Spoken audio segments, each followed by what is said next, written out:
Je te demande ton aide. J'ai deux jeux que je n'ai jamais été capable de faire une partie. Dont un des deux que j'ai fait un aide de jeu complet. Puis d'ailleurs, j'espère qu'on va l'apprendre ensemble combien j'ai eu de pouces dessus.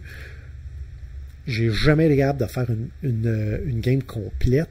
Et j'aimerais ça avoir ton aide à m'aider à dire comment on le kickstart. Tu sais, c'est quoi les 3-4 premiers moves? Parce qu'on dirait, je sais pas si ça t'est arrivé, ça, des jeux que t'as beau faire n'importe quoi, tu dis, tu sais, les manettes, puis fais quelque chose. On dirait que tu le sais pas par où aller. Mon premier, puis là, je les ai sortis ici, attends un peu. Lui! Dark Ages, héritage de Charlemagne. Ça, c'est une production Boards and Dice. Boards and Dice qui ont fait Nucleum, la série hantée et compagnie. C'est un jeu de Adam Kwapinski. Adam Kwapinski, là, c'est Nemesis. C'est quoi l'autre gros jeu, le thématique? Frostpunk. Puis Andrei Novak, c'est je crois là que c'est un des gars derrière Boards and Dice. Puis ils avaient fait un méga Kickstarter là, où tu en avais deux Dark Ages, un qui était avec l'Europe de l'Est, l'autre l'Europe de l'Ouest. Et tu pouvais acheter les deux boards, les coller ensemble, puis là tu pouvais faire des parties jusqu'à 8 personnes. Un monstre. C'est un clisse de beaux produits.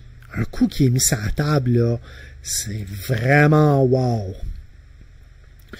T'as des figurines, t'as un board personnel, faut que tu construises ta capitale. Puis il y a quelque chose de très 4X, dude on a map, d'exploration, d'exploiter. Tu as un arbre technologique que tu peux développer. Il est très beau, avec un nombre d'actions quand même assez minimal.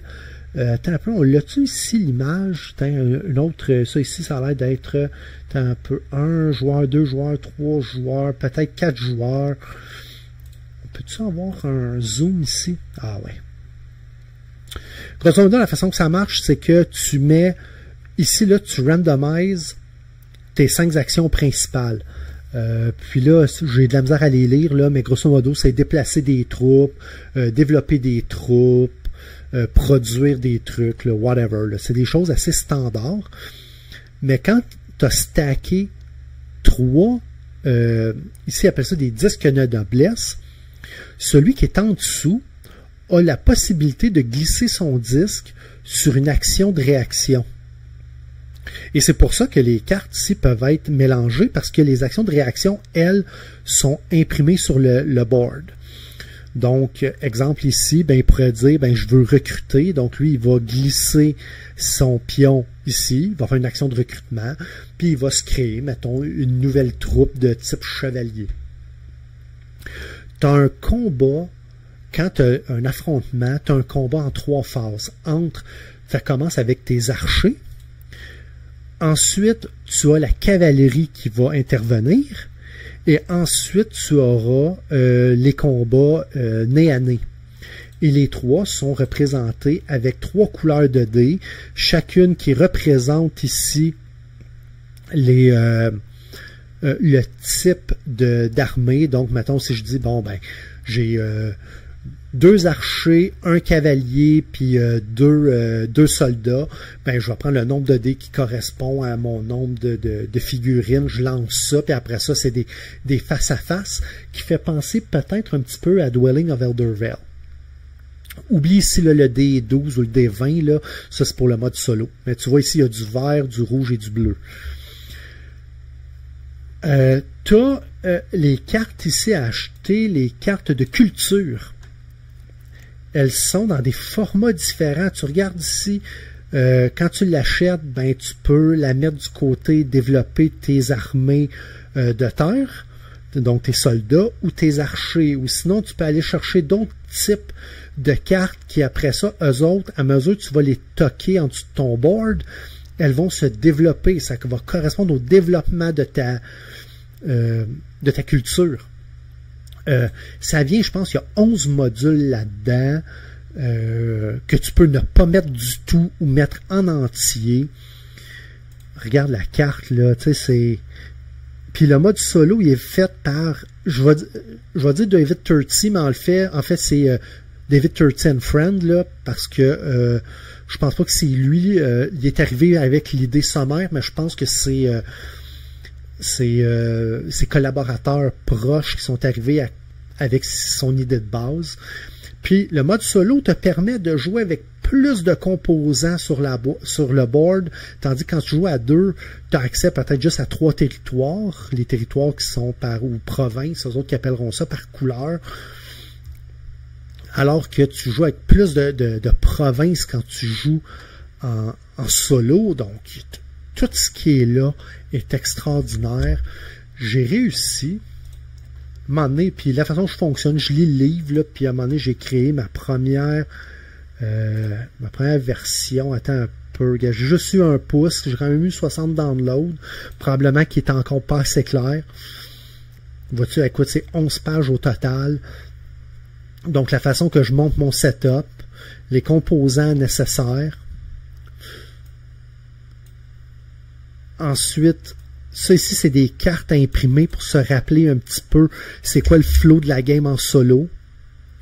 Avec les cutting lines, si tu as vu mon vidéo sur comment faire des cartes en PNP, ça ici, ça ne devrait pas te surprendre. Puis là, ici, là, les concepts généraux, les actions principales, les actions gratuites, les actions de réaction, les 12 étapes quand tu dis « je passe », comment régler une bataille contre les barbares, contre un opposant. Puis, gars, vois-tu, là, ici, là, c'est ce bout-là et ce bout-là. L'aide du jeu du joueur solo. Je suis pas capable de jouer une game. C'est moi qui ai fait l'aide de jeu. Je suis pas capable de jouer une game. J'ai de la misère à savoir par où commencer. Tu sais, je crée des cossins, j'essaie d'aller voir, je perds tous mes combats, mon armée n'est pas capable de s'étendre.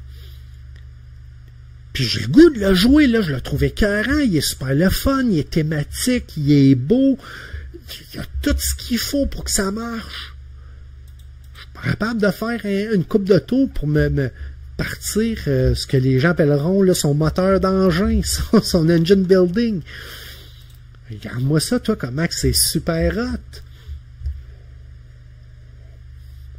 D'ailleurs, c'est très drôle parce que, comme ici, les capitales, là, avec la hauteur de la tour, c'est, je ne sais pas lequel des deux est en premier, mais tu vas avoir une mécanique semblable dans Origin First Builder. Si tu te demandes c'est lequel, là, Origin First Builder, c'est lui. Donc, tu as une mécanique semblable. Un peu, je sais pas si on va pouvoir le voir quelque part. C'est avec, écoute, c'est un disque. Je ne sais pas si on le voit ici. Ici.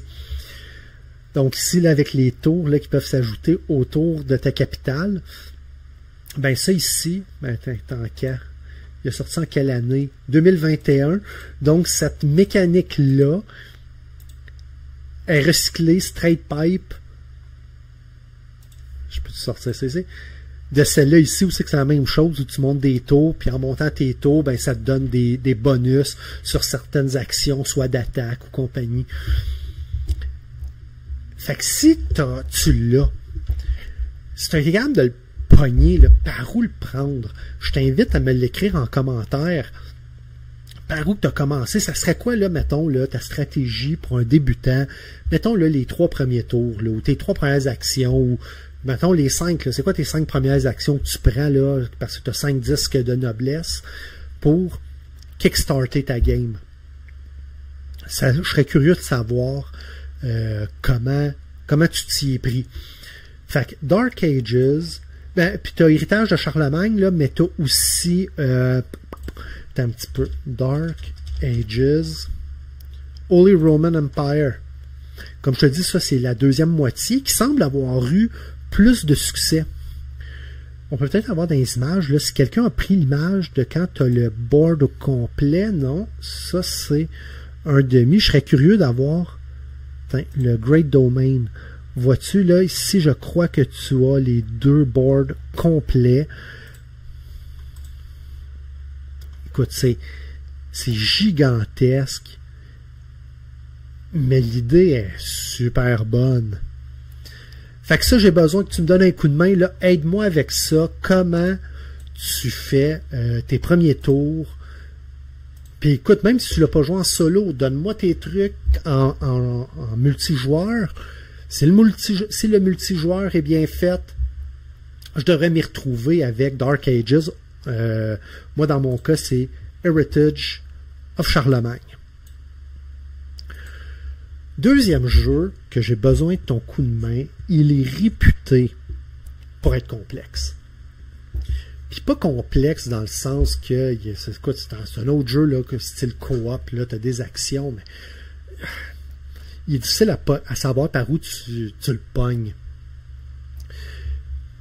Mise en contexte, on dirait que c'est en site, je suis tanné des euros. Je t'ai dit, je suis tanné des GMT. J'ai le goût de faire un pas en avant puis de revenir à qu'est-ce que m'a permis de rentrer dans le hobby, c'est les jeux co-op. Écoute, à un moment donné, là, quand il y avait le Kickstarter pour la nouvelle version de Flashpoint, Flashpoint Fire Rescue, qui est le jeu de pompier, qui est encore là dans mon top 5, là, il est vraiment le fun ce jeu-là. Puis j'ai, à part là, les promos, là, j'ai à peu près toutes les extensions qui viennent avec là, pour pouvoir le bonifier. Puis j'ai tellement d'extensions que maintenant, je peux faire un peu de... Je peux modifier le système pour qu'il corresponde à ce que j'aime. Donc, soit en complexifiant des parties, en simplifiant des parties. Puis juste pour ta gouverne, là, ça c'est la version 2.0 qui recycle des parties, des morceaux du jeu Legacy of Flame, qui est ici, et qui va, exemple, là, tu vas avoir des personnages, mais dans lesquels tu vas pouvoir, il n'y a pas d'image dessus, on le voyait sur le Kickstarter, donc tu vas pouvoir modifier certains de tes personnages ou dire, ben, je veux que mon personnage ait telle caractéristique et telle caractéristique. Est-ce que c'est, au lieu d'imprimer plein de cartes de pompiers, est-ce que c'était pour permettre de dire, ben, j'ai le goût, mettons, d'avoir un expert en sauvetage, mais dans le jeu original, c'est un caractère féminin, je veux qu'il soit masculin et je vais pouvoir jouer avec ça, peut-être. Who cares pour moi, là, dans mon cas. Il y a des choses qui semblent intéressantes, mais comme je te dis, moi, j'ai quasiment un all-in là-dedans, puis il y a déjà une belle parité là, en termes de personnages. Puis moi, c'est pas quelque chose que je regarde. Moi, je veux, est-ce que le jeu, mécaniquement, il est le fun? Et oui, en rajoutant, moi, généralement, la façon dont je le joue, Flashpoint, c'est que je joue sur une carte et demie avec les mêmes règles. Donc, je vais jouer 5 ou 6 personnages, j'ai une carte et demie, mais avec les mêmes conditions de victoire et de défaite. Ça veut dire que les 20-ish cubes de dommages, ben moi, sont pas sur une map, sont sur une map et demie. Ça veut dire que des fois, mon ambulance peut pas se promener partout, donc je dois tirer mes gens, mettons, du sous-sol jusqu'à l'étage pour être capable de les sauver. Ça le rend pas mal plus tough. Mais ô combien, un peu comme ça. Et voilà, ça ressemble un peu là à moi ce que je fais quand je joue à Flashpoint. Et moi, c'est comme ça que je l'aime. Donc, il y a beaucoup plus à faire à un moment donné quand le chaos pogne, il pogne big time. D'ailleurs, je dois jouer une autre game avec Joe. Puis il y a mon chum Steve qui m'a demandé là, de dire « Hey, j'aimerais ça essayer ça. » Ben ça serait probablement un bon à essayer. Parce que le fait qu'il y ait coop, ben on joue ensemble contre la game. On joue pas un contre l'autre, donc on peut s'aider, puis je peux t'aider avec les règlements. Ainsi donc, ce grand détour-là, c'est pour te dire que je suis revenu à un mode coop, mais justement Flashpoint, tu sais, il est le fun, mais ça reste que c'est un jeu simple. Et je les ai quasiment toutes vendues. Fait que j'avais demandé sur BGG, avez-vous des suggestions? Il y a quelqu'un qui est arrivé avec une suggestion, puis écoute, je l'avais perdu dans le fond de mon armoire, ça fait presque 1 an que je l'ai, puis au moment où je l'ai acheté, bon, peu importe les motifs, là, on dirait que je ne l'avais pas compris, puis là, je me suis remis le nez dedans, tantôt je vais t'en parler là, dans ce qui est sur la table, mais grosso modo, c'est Dawn of the Zeds. Quelqu'un m'avait suggéré ça pour un jeu un peu plus complexe. Fait que là, je suis en train de me remettre le nez des règlements, là, puis je suis en train de finir ma première game basic. Il faut que j'apprenne le niveau 1 puis le niveau 2 là, pour avoir l'ensemble des règlements. Mais quand je disais complexe, tu sais, je voulais avoir là, le sentiment, là, j'appelle ça le sentiment de GMT dans un jeu coop. Puis un jeu que je trouve beau, qui est fortement qui est un remake, fortement inspiré d'un film que j'aime beaucoup, mais que j'ai jamais été capable de faire une maudite partie. First Martian Adventure on the Red Planet. C'est basé sur Robinson Crusoe. C'est basé là-dessus. Un jeu réputé difficile. Ce qui m'appelle un peu, c'est qu'il demande d'avoir une application, puis je ne suis pas un tripeux des applications. Mais, comme je l'ai eu pour... quand je l'ai acheté, là, ça va faire quoi, 2 ans, 3 ans, je l'ai eu pour une bouchée de pain. Je pense le gars l'avait ouvert, mais il ne l'avait pas dépunché. Puis, j'ai même embarqué dans le... J'ai imprimé une grosse partie du Atlus Find Project. Ça, d'ailleurs, là, si t'es pas au courant, c'est un jeu de thème. C'est l'utilisateur Enki79 là, qui porte le projet, mais ils sont une gang derrière ça. Et ça, tu as un guide. Et tu as des cartes. T'as un peu, regarde-moi ça, là, un peu guide. Mettons, je vais prendre les cartes aventure, là. Tu as un paquet de cartes, puis essentiellement, là, c'est des cartes à slider, puis qui correspondent à savoir quand est-ce que l'événement va se produire. Qui est un peu une refonte du système qu'il y avait dans Robinson Crusoe. Là, au lieu d'être obligé de le brasser, le deck, c'est un slider. Tu as une table là, où c'est que tu glisses ta carte, puis mettons, ils vont te dire tu as 3 tours avant que l'événement se produit, donc ou tu le règles avant qu'il arrive, ou bien donc, à un moment donné, tu vas en subir les conséquences. Quelques-uns des événements ont été modifiés compte tenu du fait que tu n'as plus de surprise, mais les gars, ils ont tellement joué souvent au jeu qui, selon eux, là, par élimination là, ou par saturation de parties, ils croient avoir couvert tous les événements que l'application peut donner. Prépare-toi, là, t'en as une batch à imprimer.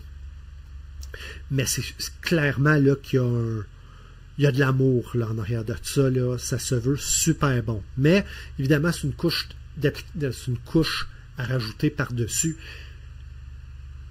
le jeu. Donc, c'est une couche à rajouter par-dessus le jeu là, que j'ai pas encore été capable de jouer une game au complet. Puis ça, j'ai besoin de toi là, à m'aider pour être capable de dire par où je le commence. Puis oui, j'ai lu l'Almanach, oui, j'ai lu, mais je sais pas, il y a quelque chose qui m'empêche de commencer. Certains d'entre vous vont dire « Ah, wow, que c'est ça? Crime, c'est gros. Hein, crime, ça, c'est Amazon, là, faut que je commande ça. Là. Une pile, un affaire des cartes d'affaires là, ici, là, pour être capable de gérer mes cartes, là, ça ne sera pas de refus. » Mais ce que j'aime de ce jeu-là, c'est qu'il donne l'impression d'être un commandant de bord. Je gère ici mes trackers, je gère ici mes machines et toutes mes serres et mes trucs. Puis ici, j'ai la représentation, comme si c'était un radar, de qu'est-ce qui se passe autour de la base. Et ça, d'un point de vue thématique, il y a quelque chose qui me fait triper là-dedans. Mais on dirait que, je sais pas, et ça vient probablement du fait que la façon d'aller chercher les actions est un petit peu chaotique. Je m'explique. Bon, on ne peut pas faire un zoom plus que ça. Mais exemple, tu peux mettre, ici c'est assez simple de dire, ben tu mets ton pion d'action. Les pions d'action sont représentés avec des avec des pastilles en plastique. Ça ressemble à des ça ressemble à des pastilles pour la toux. Je ne sais pas si on l'a quelque part d'autre. On va aller encore dans les images. Ah, attends, ici on en a. Bingo. Tu vois ici, là, tu as des pastilles, j'appelle ça mes pastilles pour la toux. Et ça, c'est tes pastilles d'action qui te permettent de les mettre un peu partout. Mais tu sais, c'est facile, là, si je mets ça. Si je mets ça là, ben c'est ça que je fais aussi. Ici, je pense quand ça ici, c'est pour le déplacement des trucs brisés. Mais si tu es l'ingénieur, tu le mets quelque part, c'est que tu dis que tu répares, mais tu prends le cube, puis là tu le mets à côté, puis tu fais un remplacement, mais tu peux pas le changer tout de suite, parce que là, il faut que tu le mettes à côté, parce que ça va s'activer juste à la fin, au début du prochain tour. Et c'est ça que j'ai de la misère. Tu veux prendre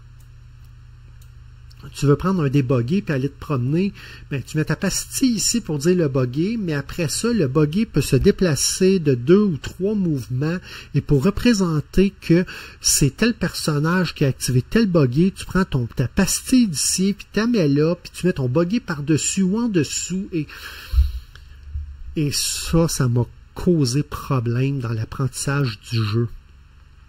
Puis tu sais, je suis capable de t'expliquer une couple de morceaux, là, donc c'est pas comme si je n'étais pas au courant pantoute de comment il marche, mais j'ai l'impression que je m'enfarge d'une fleur du tapis d'un jeu qui m'intéresse parce que je trouve que ça fait très comme le film First Martian, où le gars il est tout seul sur Mars, sa base, elle passe son temps à se faire péter, puis il doit quand même être capable d'explorer, de maintenir sa base, de réaliser ce qui sera ici l'objectif de la mission.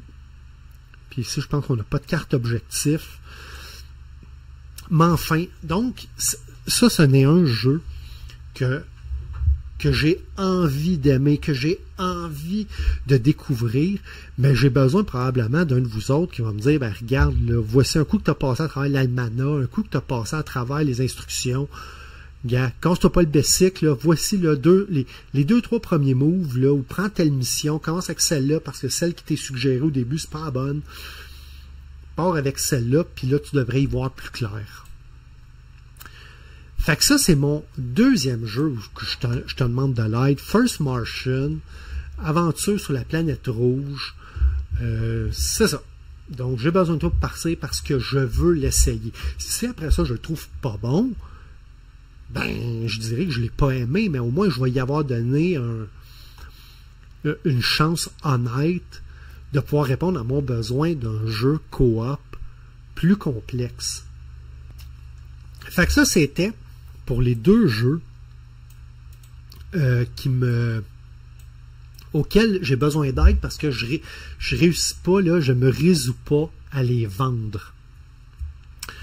Je pense que ça va être le moment là d'aller à la petite pause musicale, là, donc le truc, là, les likes, les ci, les ça, avec Roddy Piper là, qui enlève ses lunettes pour voir la vérité, puis on se revoit de l'autre bord là, pour les choses que j'ai hâte de voir en action, puis ce qu'il y a sur ma table en ce moment.